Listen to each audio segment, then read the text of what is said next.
Hi, I'm Assemblywoman Shannon Grove, and I represent Bakersfield in the Kern County area in the State Assembly. I'm a freshman legislator, and I tell you, our state capitol is broken, and I mean broken. What I want to do to help fix this is restore our state legislature to a part-time status like it was in 1965. My 4 points of my ballot measure that will appear on the 2012 ballot are: number one, limit their time to 90 days, not 9 months. They don't need to be up there thinking of stupid bills like shark fins, bed sheets, sippy cups, unionizing babysitters. So we limit the time up there. Number two, we limit their pay. Make it competitive to other states in our nation. We're the highest paid legislators in the nation, and we get almost $50,000 a year tax-free, and that's just unacceptable. Number four, what we need to do is get a 2-year balanced budget so that we can have a balanced budget certified by the Secretary, the Treasurer, and the Controller's Office. And the other part of the last part of my ballot measure that we have is no termed-out legislator will be appointed to state boards or commission and be able to be a lobbyist for at least 5 years. They'll have to live in the real world under the rules that they've created. So I hope that you help me. Go to citizenlegislaturenow.com, and sign up. God bless you, and thank you very much.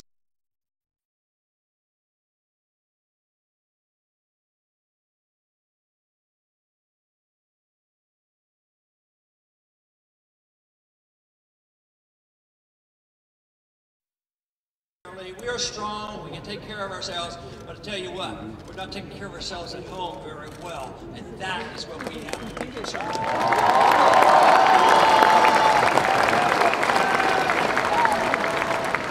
You know, we all, when we go in the military or in the Congress or the presidency, we take an oath to obey the Constitution against all enemies. Foreign, we handle that pretty well. But we're supposed to look at the domestic enemies as well, and that's where our real threats are today. We have a government now essentially out of control. We have, for a long time, our presidents have used executive orders to pass laws. Just recently, the president said, well, Congress is acting too slowly. I want this regulation passed. I'll just write an executive order. Well, that's illegal. But the one thing that is legal is if you have a constitutional president and you look at all the illegal executive orders, you can repeal all of them by an executive order.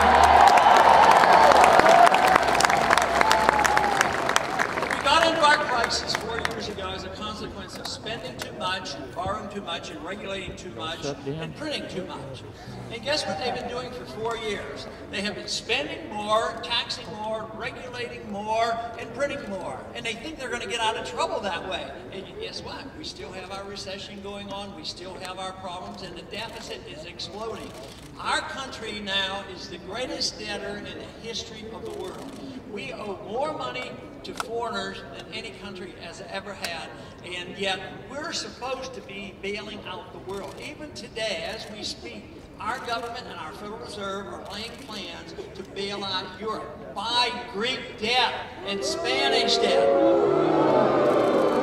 It's impossible. It won't work, and yet there's still embargo on that. I think the main problem that we got into is a long time ago, our country and the people in charge lost an interest in what liberty was all about. They were very interested in the fruits of liberty, because the fruits of liberty, when you have a free society and sound money, you have a lot of prosperity. But they concentrated on the prosperity, which is wonderful, but they forgot about where the prosperity came from. They thought it came from the government. They thought if you had a good lobbyist and you could redistribute wealth, you could benefit. And the tragedy is they did for a long time. But now the Treasury is bare, and there's a lot of problems, and we have to get back to producing wealth if we expect to be a wealthy nation once again.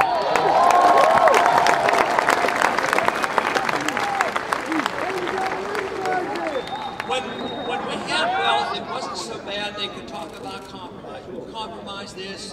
Somebody wants a weapon system. We'll pay for that. Somebody else wants some other social program. We'll compromise and do that until you run out of money. And then all of a sudden, what happens? The lobbyists and the special interests become more aggressive and more aggressive. But what do they have to go after? It's a shrinking pie. The pie is just about gone, and that is why there's a conflict in Washington, why you're not going to see this resolved. Just think of last summer when they were trying to resolve this budgetary problem. They were going to get together, and they couldn't resolve it, so they said, we're going to create a super committee, and they're going to do it. and they made a super mess out of the whole thing. But just now, you know, we know that the current administration wants to spend even more money, but the Republican alternative has been proposed, and slightly better. The deficits don't expand quite as rapidly, but they're talking about way out years. They have proposed automatic increases. All they ever talk about are cuts in the proposed increases. They're not talking about real cuts. I'd like to make the point that what we need to do in the very first year, we should cut the budget by $1 trillion.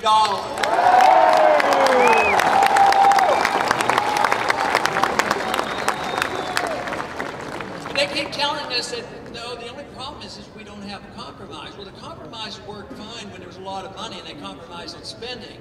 They're not going to compromise, they're just going to fight more. And it isn't so much that the two parties have different philosophies, but they have different special interests. And they have different desires to hold power. So the whole effort is to have power and pay off the lobbyists who have the most interest, but there's not going to be a solution.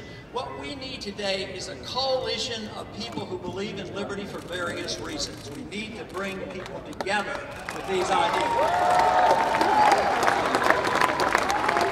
This is the reason I talk about freedom a lot, because there are so many who understand freedom from an economic viewpoint, that we should have a free market and sound money, but they don't understand that freedom means the individual has freedom too for social reasons as well. And of course, if we'd have followed the founders' advice and minded our own business and not told other countries how to live, maybe we would have more friends around the world rather than enemies around the world.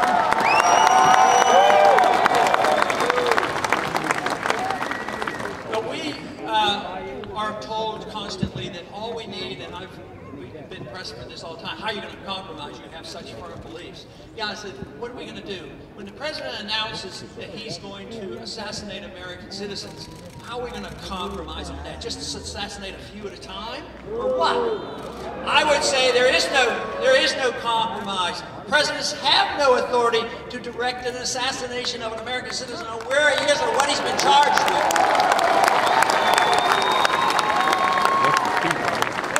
What about the recent National Defense Authorization Act? And now the military can arrest American citizens under suspect of being associated with some group that might be doing something someday. They can be arrested by the military, put in a secret prison, denied an attorney, and kept indefinitely. There's no way you should compromise with that. That's a clear principle you should stand opposed to. You should stand for the cause of liberty and against that.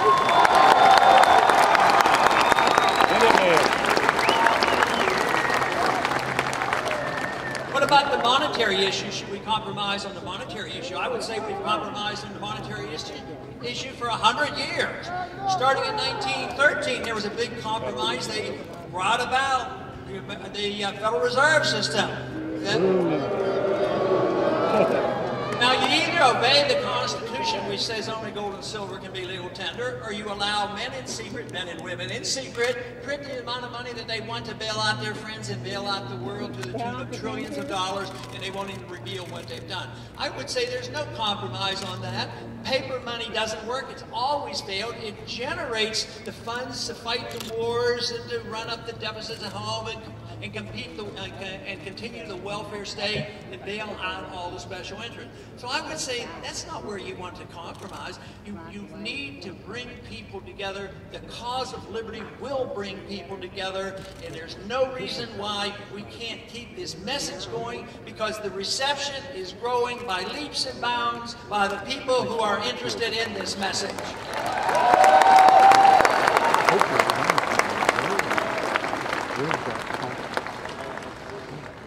You know, it's been said that you don't have to wait until you have majority. Majorities are never what moves the country.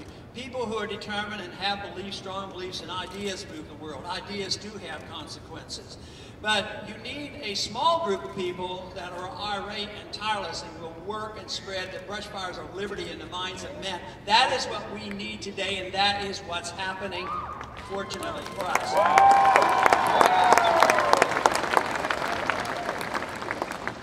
know, since 9/11, I think in many ways we've gone backwards as far as protection of civil liberties. Our civil liberties are under threat. Ultimately, that should be the test. You have economic liberty, you want prosperity, certainly, and you have foreign policy and monetary policy. But everything can boil down as what is your concept of liberty? Where does liberty come from? For me, it comes in a natural way. It comes in a God-given way. It comes as a gift. It doesn't come from our government. If you're going to have a government, the government should be there for the purpose of protecting liberty, not undermining liberty.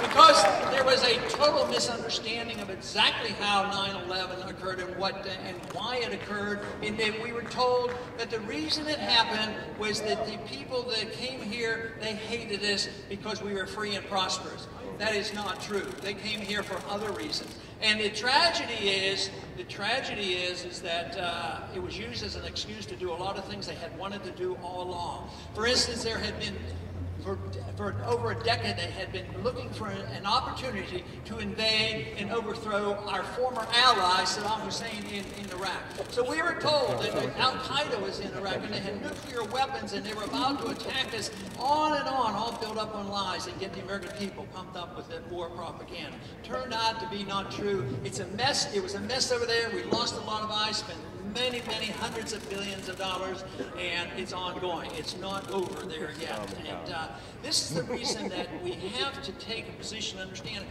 Just think of all the problems we've had since World War II with the excess of war and the absence of peace. Mainly because they have done one thing.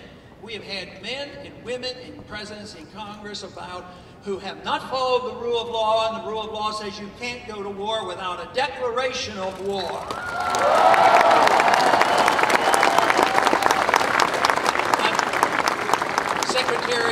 Secretary of Defense the other day on national television was being interviewed, and he was asked about where he got the authority. He didn't come to Congress for the authority to go into Libya and the proposal to go into Syria, which they actually are already there. He said, well, he'll get it from an international body. He'll get it from the United Nations or NATO. And it is because of our careless regard for the rule of law that has led us into so many of these things, whether it's the economic problems we have, the monetary policy, the welfare state, or the international crisis that we have. But it's coming to an end. It's going to come to an end for financial reasons. It's going to give us an opportunity, just as they saw an opportunity to see a crisis come, to expand the role of government. We're going to see this as an opportunity to shrink the size of government, is what we need to do.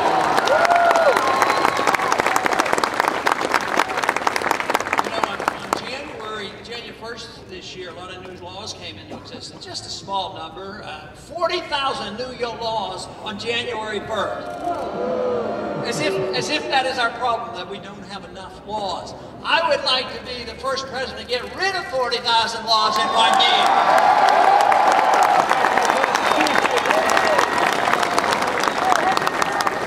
I think I'd start with some of the drug laws that exist in this country.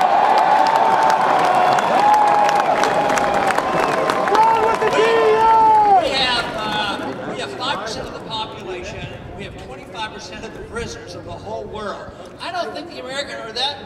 I don't think we're that bad people. I don't believe we are. I think we believe in freedom because it's a bad habit. They don't need to be in prison. Maybe we ought to think about treating people who are taking too many drugs as we treat people that take too much alcohol. Maybe they ought to be treated like patients rather than criminals.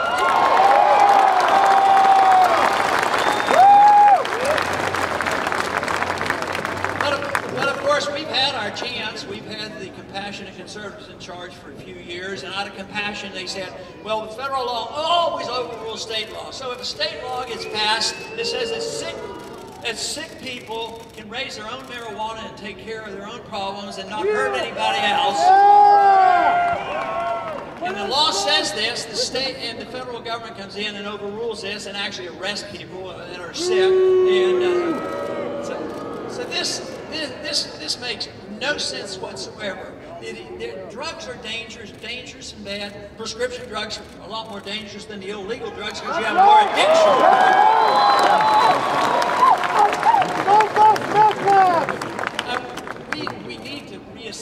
who's responsible? Who's responsible for our lives? I'd like to think you should be responsible for all your own money. If you have a right to your life and a right to your liberty, you ought to have a right to keep the fruits of your labor, all of it. So the government shouldn't tell you how to spend your money, but if it's your life and you own your own body, if we allow Americans, as we have traditionally, we allow people to deal with their spiritual life, deal with their hereafter, that's a rather serious subject. We allow people to read some of the worst type of philosophies, all kinds of things that have killed so many of communism, just think of the deaths under communism. We're still allowed to read these philosophies. But when it comes to our own bodies, we have to get permission from the government on what they can do and what we can put into our own bodies. But the responsibility should be on us. I mean, this doesn't mean that people won't make mistakes, but when the federal government makes a mistake and does harm, it hurts everybody. This is the reason that freedom is so much better. Governments assume that they can be the nanny state and take care of us and that they can protect us from ourselves, which they cannot. But when they make a mistake, it's very, very bad because they do not know what is best for you. They do not know how you should spend your money. You do, and if you make your own mistake, you have to suffer the consequences.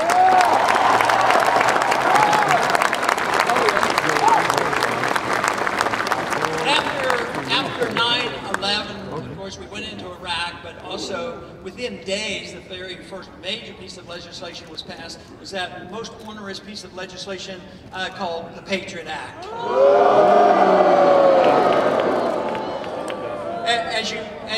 As you might guess, I voted against the Patriot Act. And now I'd like to repeal the Patriot Act. But when the bill comes up to repeal the Patriot Act, I won't call it a bill to repeal the Patriot Act. I'm going to call it a bill to restore the Fourth Amendment.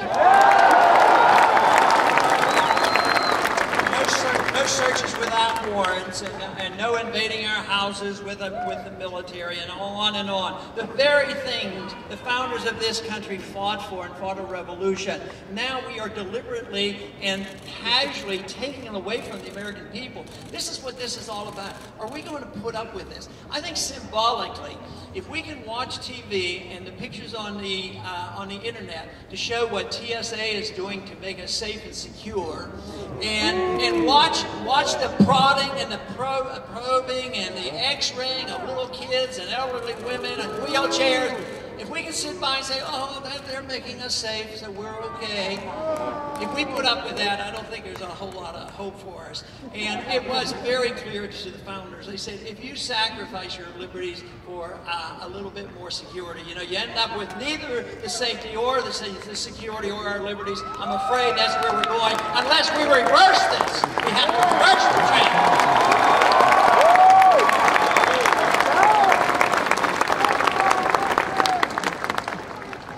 The Federal Reserve, of course, was established the same year we had the income tax. Major changes occurred during the Wilson administration, the progressive era.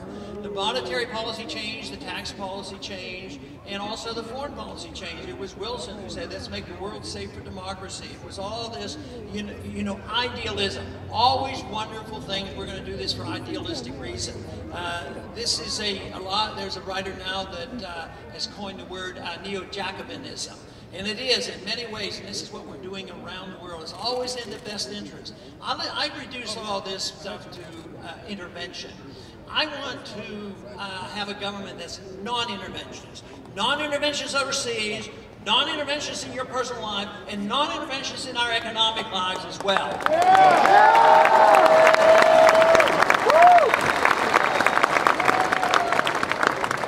If we understand the whole concept of liberty, this means that people should come together, because everybody's going to use their liberty differently. Everybody has different social values, everybody has different religious values, and the books you read are going to be different, and we should recognize that, and to a degree we do, but then we limit it. And some people say, well, if we give them too much freedom, they're going to have some bad habits, and they're not going to be good, which may be true, but do you want the government to make those decisions, or do you want the individual to make decisions? In the way other people say, well, well, if we give them too much economic liberty, they're going to waste their money and they're going to do these things. They won't take care of themselves. But I tell you what, if you understand this whole issue, we should be able to bring people together. And this is why so often we see diversity in it. It's not because we agree on how we should run our lives, but we agree that we should have the right to run our lives and spend our own money.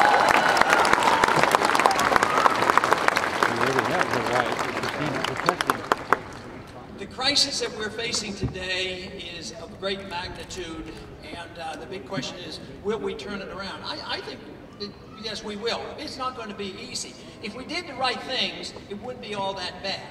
Because so often they tell you, people come up and say, I have the solution for you, we did this. Now what we have to do is this, this, and this, you have to sacrifice. Now, if I come to you and say that I can't, implement these laws tomorrow, have sound money, free markets, property rights, contract rights, and no more wars overseas, protecting your personal liberty and let you keep what you earn, what kind of sacrifice would that be? I would say that you should welcome that.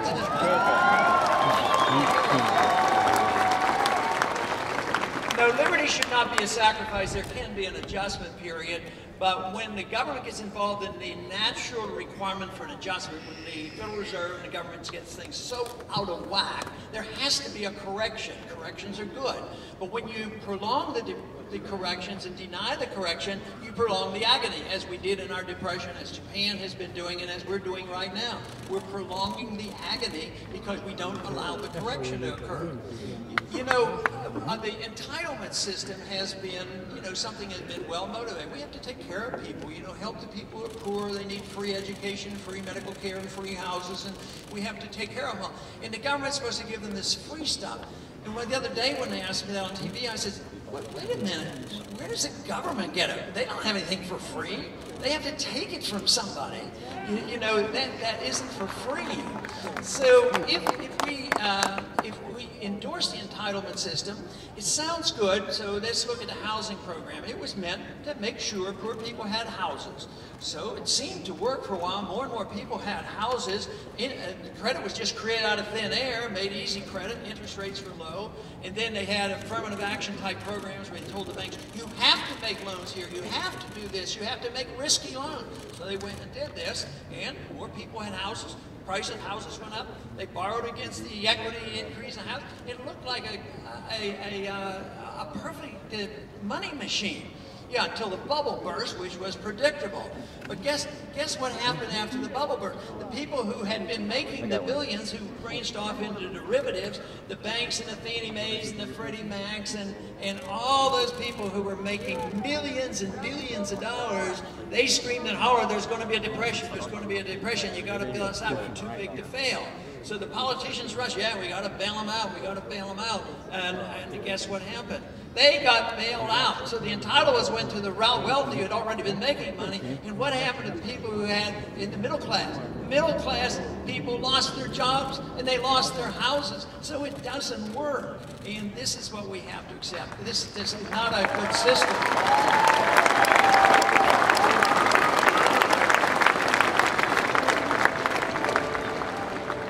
Sometimes I think what we need is a lot more confidence in our beliefs and our conviction that freedom actually works, and it does. And we have way too much confidence that if we go to the government, they're going to take care of us. Now that works to a degree until the pie gets shrunk and the pie is in there, and that's why there's going to be a lot of fighting. Compromising won't help, and the fighting is going to go on and on until we revise the system and decide what we want is freedom and not more government. More government will just perpetuate all these problems that we've had for so long. So it really will be up to us to do something about it. Freedom was tried. The best example of its experiment was in this country, in our early history, not the last 100 years. There's been a disintegration of our liberties in this country worse than these past 10 years. But freedom is a new idea. It hasn't been around for thousands of years, and yet I'm sure you've been accused and I've been accused of, oh, you want to go back to the dark ages, you want to go back to this gold standard, and you go back and you know what they don't tell you though is what they want to do is go back to tyranny.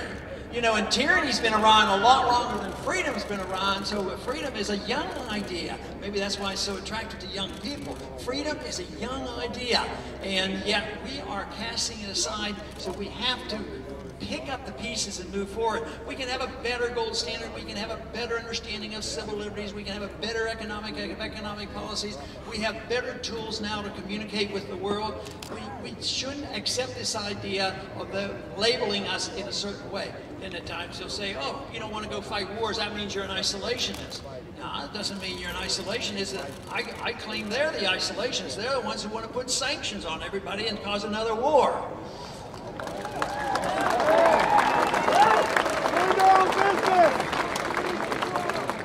I want low tariffs, I want trade, I want travel, I want friendship, I want diplomacy. And I think it's about time we announce that the end of the Cold War has arrived and that we ought to have open trade with Cuba. We should go back and forth to Cuba.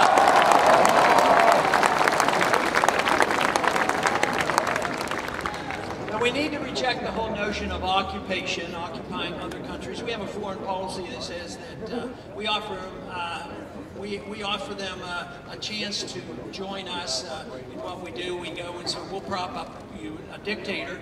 So if they're friendly and it's a friendly dictator, we prop them up like we did Mubarak in Egypt for all those years, like what we're doing in Egypt. Authoritarian government, 15 out of the 19 people who hit us on 9/11 came from Saudi Arabia. So we protect them, and they suppress the democratic movements in Bahrain. So we go on and on. We prop up these dictators. But if a dictator turns on us, let's just think how many years did we well, we worked with bin Laden, of course, and then Saddam Hussein, we worked with him, we gave him Iraq their first nuclear reactor. So, well, when he turns on us, then we have to change our mind. So then we start bombing and killing them. So we either give them money or we bomb and killing them.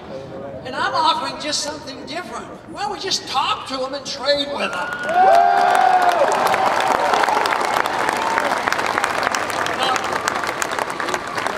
The most preposterous foreign policy is demonstrated with Pakistan. We give money to the dictator at the same time we're bombing them. And then we wonder why it doesn't work. The people get angry at their government, they get angry at us, and yet we have all this collateral damage. It was an utter tragedy the other day when we saw one of our men, you know, kill 16 of Afghans. But what about the tens of thousands, if not hundreds of thousands of people who are displaced and killed with our invasions over here? I mean, if we blind ourselves to this, we cannot solve our problems. We have to be concerned about it.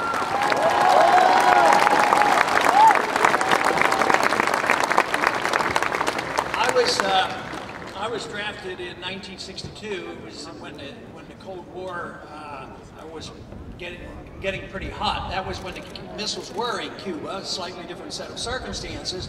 But then I was in for a total of 5 years, but also the Vietnam War was going on at that period of time. But the French had been in there for approximately 10 years, and we were there for about 10 years. Probably close to, it's been estimated up to 1 million Vietnamese had died. We lost 60,000, plus many, many wounded, and many who were sick for a long time afterwards. So finally they said, well, we can't lose because there will be a domino effect and the whole world will be engulfed by communism. Well, if they had listened to Mises says communism can't work because it's non-viable, and it is true. The Soviet system fell apart, the Chinese became our bankers, and now we're trading partners with the Vietnamese. So we go back and forth. In Vietnam, we invest over there, and they come over here, and things are going much better. And just think for a minute, what was achieved in peace, it wasn't achieved in 20 years of killing. When are we going to wake up and say that war is not the answer?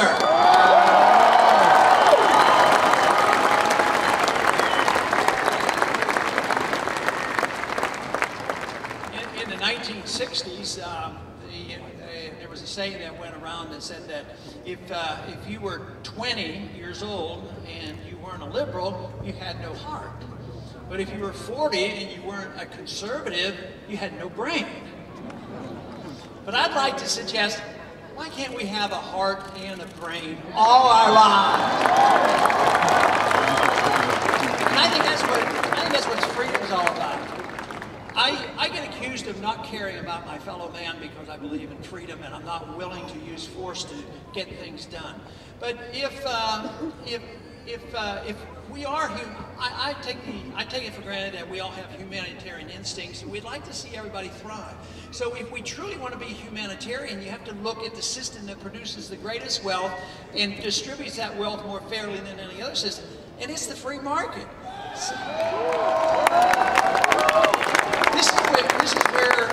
This is where prosperity comes from free market and incentives, but now we don't have a free market. We have a controlled market, we have a controlled monetary system, we have all this deficits, so we don't have that. So if we really care about people, I think we have to argue this case for the free market and civil liberties. But today, I think our confidence has dwindled, but there's a growing number of people now who are saying, you know, enough is enough. We can turn this around. We know how to do it. We've had examples of this. It isn't as bad as it was with the Soviet system. They did not have our same traditions. We've had a tradition, at least if we just, you know, it wouldn't be too difficult. We wouldn't even have to rewrite a whole lot. Maybe we could just send people to Washington that would read the Constitution and obey it. Yeah!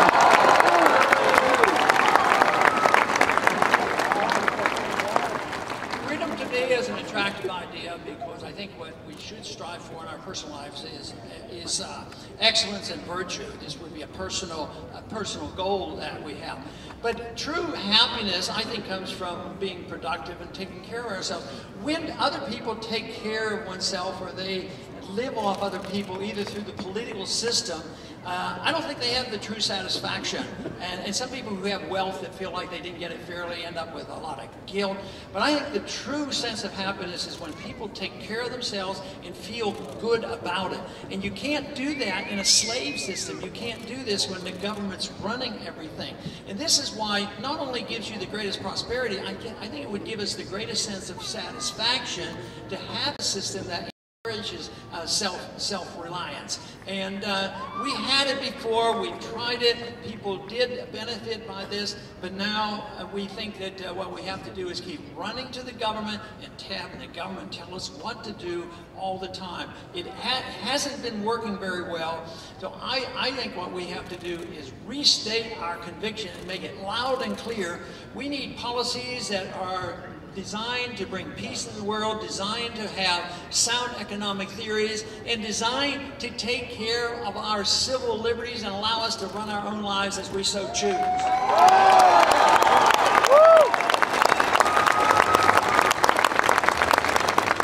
Unfortunately, today what drives our politics are the politicians and the lobbyists, and they're driven by power.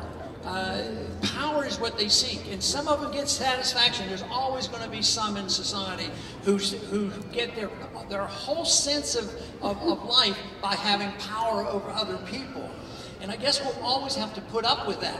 But I'm convinced that the only way you can answer that is with a better idea, understanding what liberty can bring to us, and also prevent the people who think that they can control the whole world by just having more lobbyists. Now, a lot of people think the solution for this is just outlaw lobbying. I don't think it's that simple. I think you have to outlaw the system. As long as the government is auctioning off stolen goods from the people, you're always going to have lobbyists trying to get in there and get their benefits, the benefits of the regulations and the taxes program. But if government is small in protecting our liberties, you're not going to have that problem. But right now, it is a struggle for power, and this is why we don't see a whole lot of difference, if any, between the two political parties. Yes, the rhetoric is different. Some is a little bit better on some issues than the other, but there's really not a whole lot of difference. It's overpower is what they do. But what we want is control of our lives. What we want is to, once again, have a society that we can be proud of. Once that we can say, this is the way that we can achieve peace and prosperity, is through a philosophy that we have been introduced to, but we have forgotten. And yet it is something that has been around for a long time. But we have to reverse a lot of things. We'd have to reverse the whole ideas of monetary policy, the foreign policy. We have to reverse this idea that you can write laws by the executive branch and that they can write executive orders and tell people what they can do with with total disregard of the Constitution.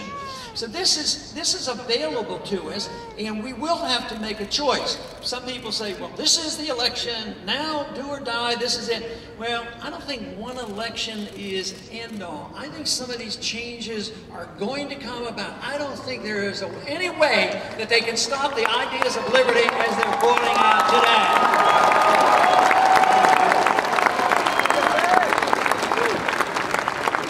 So that is the great message. I think there's a better understanding than there has ever been about what freedom is all about. I think there's a big understanding now of the need for this, the need for a different viewpoint, and we don't want more tyranny. We want less. We know what is there, and it's available. And where I go, and I go to many campuses and around the country, and believe me, these ideas are alive and well, and they're growing, so I'm excited about that. I'm excited when I come to a group like this. It's an enthusiasm that you have, but every one of us has a responsibility. A lot of people, after I speak, they'll come and say, okay, tell me what I have to do.